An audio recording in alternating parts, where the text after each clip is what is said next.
Okay, we're going to take you straight to Tel Aviv, where Secretary of State Antony Blinken and Israeli Prime Minister Benjamin Netanyahu are speaking to reporters. For your incredible support for Israel in our war against the barbarians of Hamas. I thank you in English. I want to thank you in Hebrew as well. אני רוצה להודות למזכיר המדינה בלינקן, לנשיא ביידן ולעם האמריקני על התמיכה הכבירה שלהם במלחמה שלנו נגד הברברים של החמאס.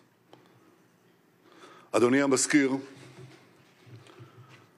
אתה בא הנה לעם כואב, עם לוחם, עם של אריות, עם שנחוש לנצח את כוחות הרשע מסביבנו. משעה לשעה מגיעות לנו, אנחנו שומעים על סיפורי הזוועה ועל סיפורי הגבורה. סיפורי הזוועה אומרים הכל עליהם, וסיפורי הגבורה אומרים הכל עלינו. והגבורה הזאת תנצח. Mr. Secretary, your visit is another tangible example of America's unequivocal support for Israel. Hamas has shown itself to be an enemy of civilization. The massacring of young people in an outdoor music festival, the butchering of entire families, the murder of parents in front of their children and the murder of children in front of their parents, the burning of people alive, the beheadings,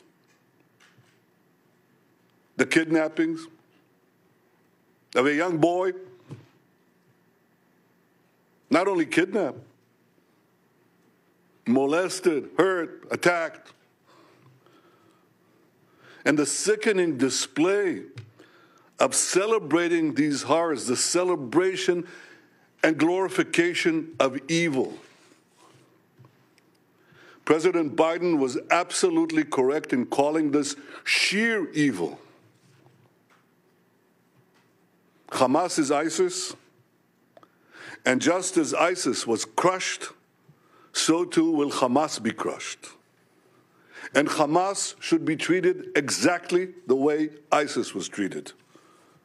They should be spit out from the community of nations. No leader should meet them. No country should harbor them. And those that do should be sanctioned. Tony, my friend, I say to you, I say to all of us, there will be many difficult days ahead. But I have no doubt that the forces of civilization will win. And the reason that's true is because we understand what is the first prerequisite of victory. It's what you just said in our meeting. Moral clarity.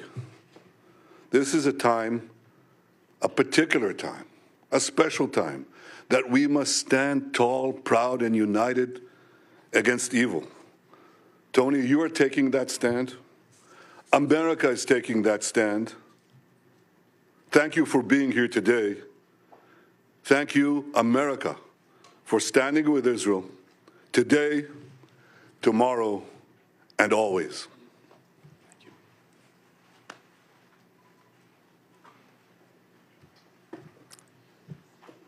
Mr. Prime Minister, I'm grateful to be back in Israel in this incredibly difficult moment for this nation, but in fact, for the entire world.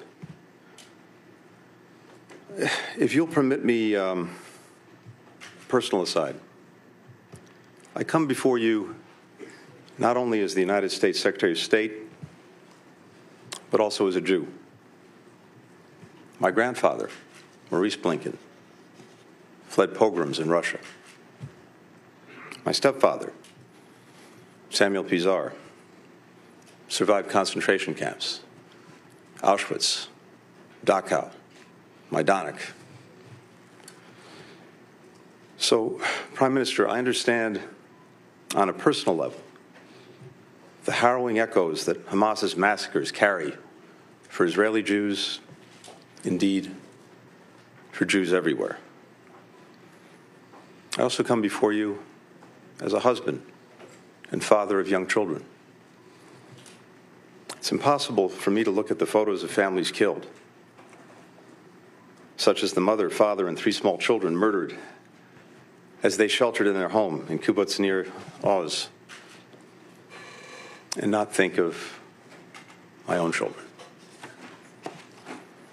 This was just one of Hamas's countless acts of terror.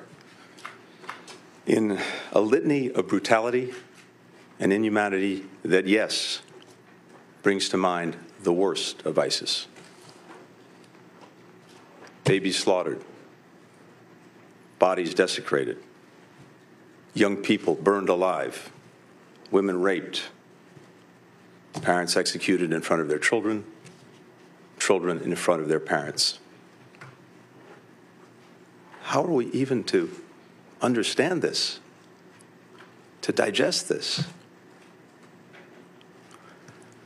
And yet, at the same time that we've been shocked by the depravity of Hamas, we've also been inspired by the bravery of Israel's citizens.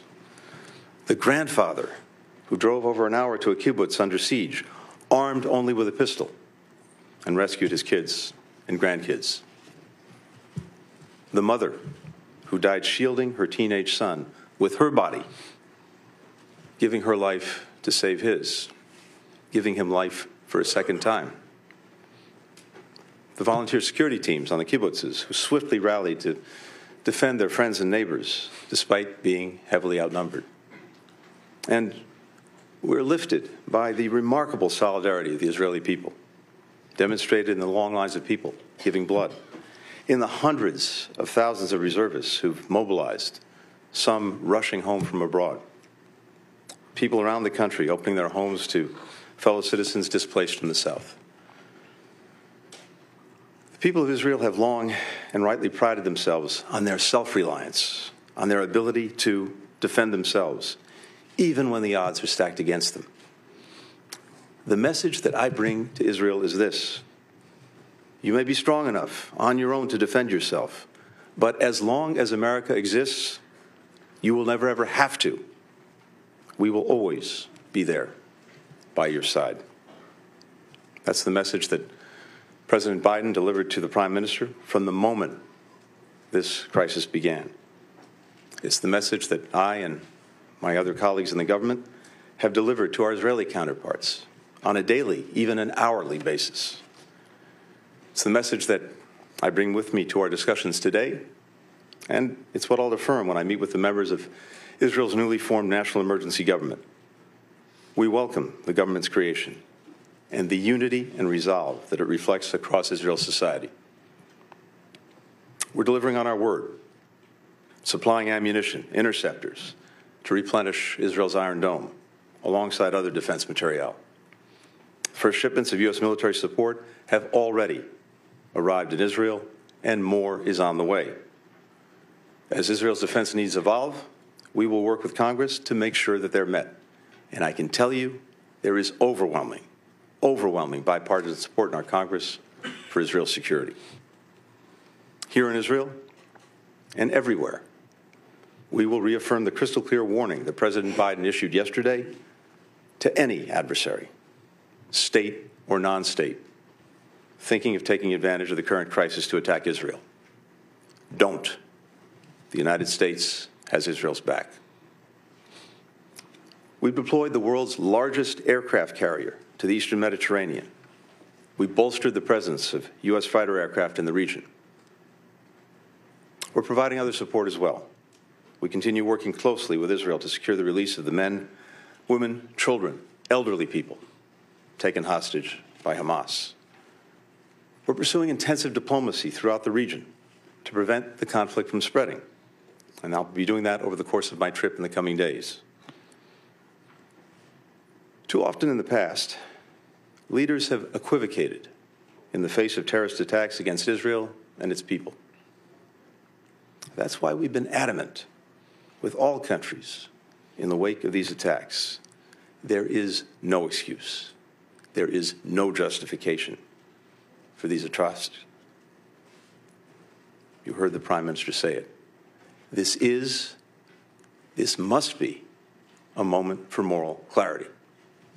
The failure to unambiguously condemn terrorism puts at risk not only people in Israel, but people everywhere. Look at what just happened. Individuals from 36 countries killed or missing in the aftermath of Hamas's attacks. Europe, Asia, Africa, the Americas, no region has escaped Hamas's bloody reach. Anyone who wants peace and justice must condemn Hamas's reign of terror. We know Hamas doesn't represent the Palestinian people or their legitimate aspirations to live with equal measures of security, freedom, justice, opportunity, and dignity. We know Hamas, instead of promoting the well-being of its citizens, rules repressively and dedicates the resources it has to terror tunnels and rockets. We know Hamas didn't commit its heinous acts with the interests of Palestinian people in mind. We know Hamas does not stand for the future that Palestinians want for themselves and for their children. Hamas has only one agenda: to destroy Israel and to murder Jews. No country can or would tolerate the slaughter of its citizens, or simply return to the conditions that allowed it to take place. Israel has the right, indeed the obligation, to defend itself and to ensure that this never happens again. As the Prime Minister and I discussed, how Israel does this matters. We democracies distinguish ourselves from terrorists by striving for a different standard, even when it's difficult, and holding ourselves to account when we fall short. Our humanity, the value that we place on human life and human dignity, that's what makes us who we are. And we count them among our greatest strength. That's why it's so important to take every possible precaution to avoid harming civilians. And that's why we mourn the loss of every innocent life. Civilians of every faith, every nationality who've been killed. Tragically, the number of innocent lives claimed by Hamas's heinous attacks continues to rise. Among those, we now know that at least 25 American citizens were killed. We joined families in Israel, in the United States, around the world, in mourning their immeasurable loss. Nearly 15 years ago, my stepfather, who I alluded to earlier, Samuel Pizar, came here to Yad Vashem to perform the mourner's prayer that he wrote to accompany Leonard Bernstein's Third Symphony, Kaddish.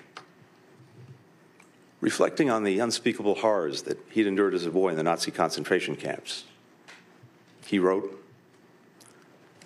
that man, though created in your image and endowed with the freedom to choose between good and evil, remains capable of the worst as of the best, of hatred as of love, of madness as of genius.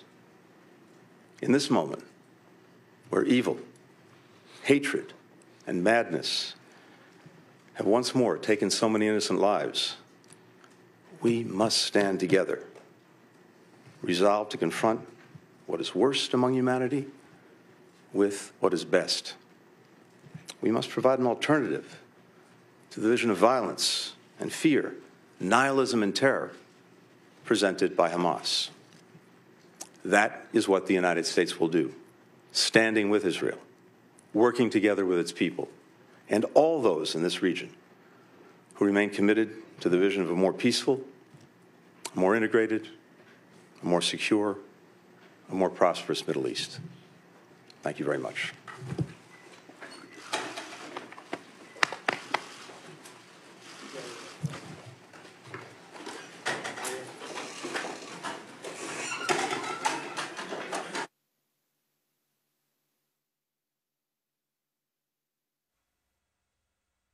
So we've just been listening to Benjamin Netanyahu and the Secretary of State speaking about the current situation. Netanyahu expressing his appreciation for American support, and Antony Blinken speaking about what he's been up to and what America is doing in the region, promising additional military support. Support has already arrived from the U.S. to Israel, and support is on the way, but also talking about the diplomacy at work throughout the region to ensure that this conflict does not spill beyond these borders. He spoke about the loss of innocent life and the loss of civilians, and how precautions should be taken in order to avoid the loss of civilian life. Though he spoke primarily about Israeli losses, we know that there are many losses in Gaza as well, many civilians who cannot get out. He also spoke about his work, the work being done in order to get some of these hostages out. We know that a number of hostages are American, but also he mentioned there are individuals from 36 countries that were either killed or kidnapped in this conflict so far. So, of course, we're going to continue to monitor his movements. He's expected to also visit with Mahmoud Abbas later on today. And when we get more information about that, we will let you know. In the meantime, we're going to take a quick break.